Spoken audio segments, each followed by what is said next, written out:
Perhaps one of the least known aspects of Atatürk is his interest in ancient mysteries, occultism, and esotericism.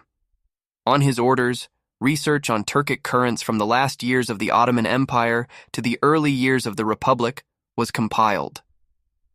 Many scientists and researchers started new studies in this field. Foreign scientists were invited.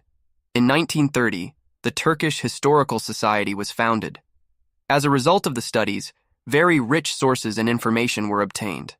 However, the question of where the Turks came from remained unanswered.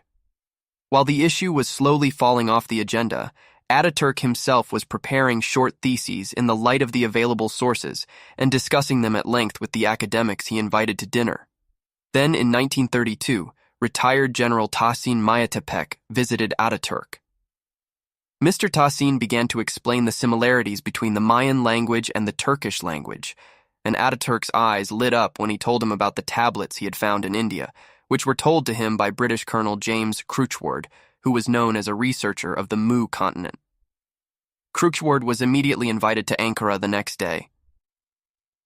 2 weeks later, Chruchward arrived in Ankara and had dinner with Atatürk and Tahsin Bey at Çankaya.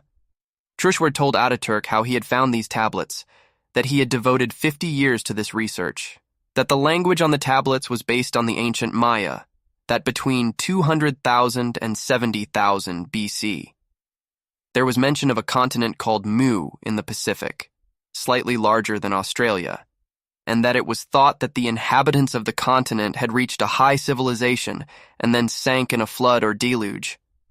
After this meeting, Atatürk organized a committee of 60 people and ordered the translation of the books on the Mu continent. Salih Bozok describes what happened next in his memoirs as follows.